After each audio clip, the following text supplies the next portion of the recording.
Assalamualaikum warahmatullahi wabarakatuh. Semoga anak-anak ustazah dalam keadaan sehat walafiat. Nah, kali ini kita bertemu kembali pada pembelajaran IPA. Pada kesempatan kali ini kita akan membahas materi IPA mengenai bentuk-bentuk energi. Tentunya ustazah yakin ananda-ananda ustazah sudah pernah mendengar mengenai apa-apa saja bentuk-bentuk energi. Maka dari itu silakan tonton videonya sampai habis. Kemudian apabila ada yang kurang paham, boleh ditanyakan langsung kepada ustazah melalui wali kelas. Nah, kita mulai pembelajaran kita dengan mengucapkan basmalah. Bismillahirrahmanirrahim. Anak-anak ustazah, ada berbagai macam bentuk-bentuk dari energi yang ada di sekitar kita. Yang pertama ada energi listrik. Nah, di mana energi listrik adalah energi yang memiliki muatan listrik dan arus listrik, atau energi yang menghasilkan muatan listrik dan arus listrik. Salah satu contohnya adalah PLTP, pembangkit listrik tenaga panas bumi. Kemudian ada PLTA, yaitu pembangkit listrik tenaga air, di mana energi dari air dapat dirubah menjadi energi listrik. Kemudian ada PLTD, pembangkit listrik tenaga diesel.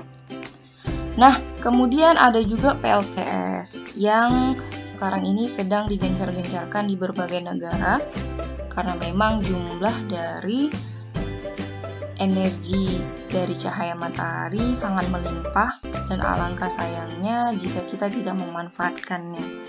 Nah, PLTS ini sendiri adalah pembangkit listrik tenaga surya atau tenaga dari cahaya matahari. Nah, anak-anak ustazah, banyak sekarang khususnya perusahaan dan industri yang sudah beralih dari penggunaan listrik biasa menggunakan pembangkit listrik tenaga surya. Dengan menerapkan panel-panel surya, perusahaan dan industri-industri maju sudah mulai menerapkan PLTS ini karena memang sumber energi yang ada di bumi, yaitu energi dari cahaya matahari, itu sangat banyak dan secara gratis dapat kita peroleh. Kemudian dapat menekan budget produksi juga, dan masih banyak lagi manfaatnya. Yang selanjutnya ada PLTN, pembangkit listrik tenaga nuklir.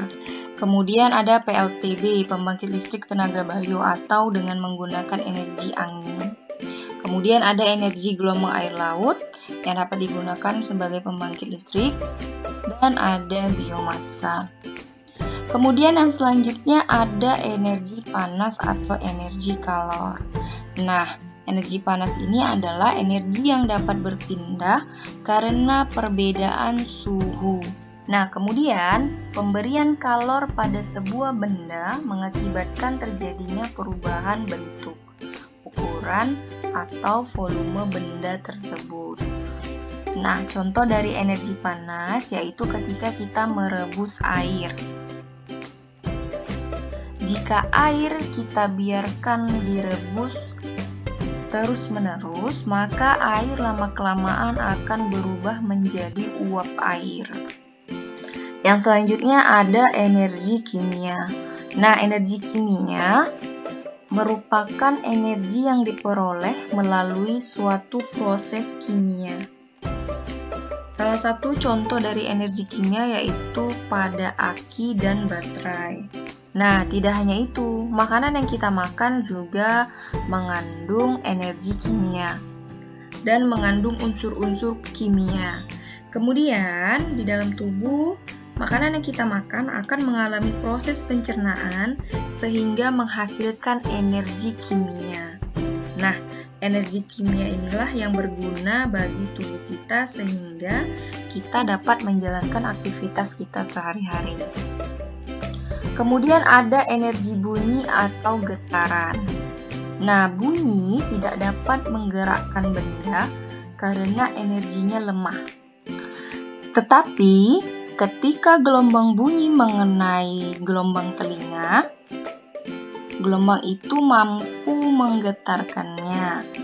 Jadi getaran ini akan dikirim ke otak sehingga kita dapat mendengar bunyi. Dan perlu kalian ketahui, salah satu pesawat yang dapat menembus batas suara yaitu pesawat supersonik. Nah, pesawat supersonik ini dapat menghasilkan gelombang bunyi yang mampu menggetarkan bangunan. Begitu juga dengan suara halilintar. Nah, jadi hal-hal ini menunjukkan bahwasanya bunyi merupakan salah satu bentuk energi. Kemudian yang selanjutnya ada energi nuklir. Jadi energi nuklir ini dihasilkan dengan mengendalikan reaksi nuklir. Nah, satu-satunya sumber energi nuklir yang sangat besar adalah uranium. Energi nuklir ini bersifat ramah lingkungan karena tidak mencemari udara. Nah, inti atom pada energi nuklir memiliki energi yang sangat besar untuk mengikat proton dan neutron. Ketika inti atom berat seperti uranium atau plutonium pecah, energi nuklir akan terlepas sebagai energi termal dan energi cahaya. Nah, maka pembangkit listrik tenaga nuklir atau PLTN, panas dari reaktor nuklir ini digunakan untuk menghasilkan uap. Nah, uap tersebutlah yang dapat menggerakkan turbin sehingga dapat menghasilkan energi listrik. Kita masuk ke pembahasan mengenai perubahan bentuk energi. Yang pertama yaitu energi listrik menjadi energi gerak. Ketika energi listrik dialirkan pada motor listrik, sumbu motor listrik akan berputar. Contoh dari perubahan energi listrik menjadi energi gerak yaitu kipas angin, blender, penggilingan, motor listrik, dan lain sebagainya. Yang selanjutnya, energi listrik menjadi energi bunyi. Nah, ketika kita berbicara di depan mikrofon, terjadi perubahan bentuk energi yaitu energi listrik berubah menjadi energi bunyi. Contoh dari perubahan bentuk energi listrik menjadi energi bunyi yaitu pada speaker, bel, televisi, kemudian telepon, radio, dan lain sebagainya. Yang selanjutnya, energi listrik menjadi energi cahaya.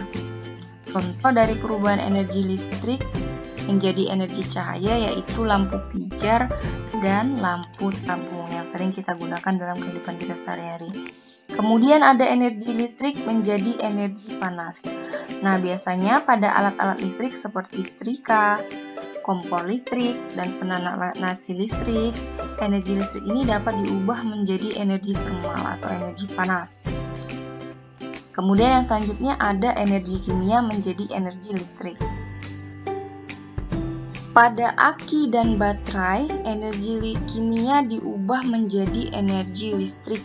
Dari sejumlah percobaan diketahui juga bahwa ternyata jeruk dan tomat juga dapat menghasilkan listrik dengan cara menancapkan elektroda pada buah tersebut. Jadi salah satu contoh dari perubahan bentuk energi kimia menjadi energi listrik yaitu pada aki dan pada baterai. Dan selanjutnya kita akan bahas mengenai energi kinetik dan energi potensial. Baik, yang pertama mengenai energi kinetik. Energi kinetik ini sendiri adalah energi yang dimiliki oleh benda-benda yang sedang bergerak atau energi yang dihasilkan ketika benda bergerak.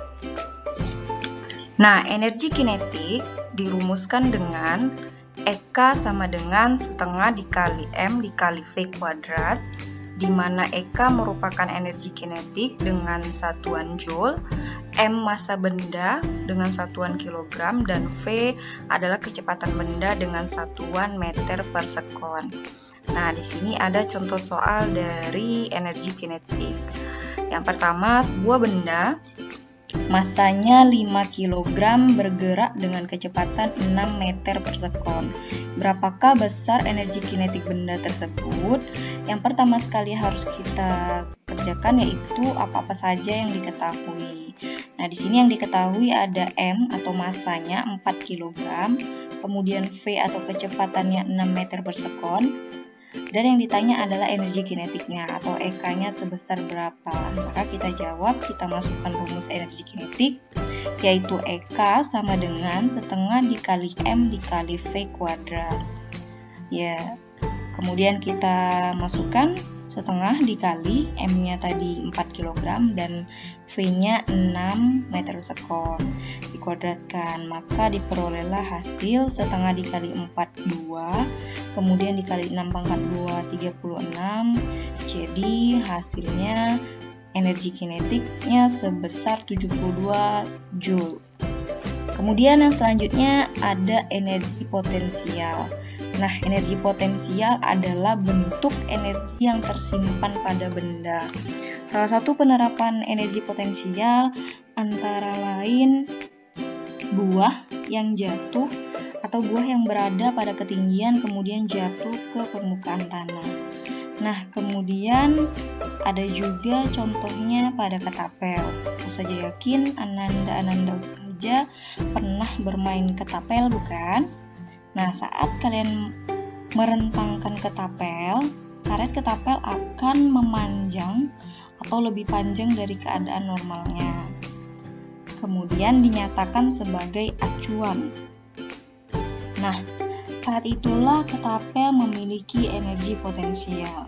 Jika rentangan karet ketapel dilepas, menimbulkan tenaga yang mampu melontarkan batu kerikil atau kelereng.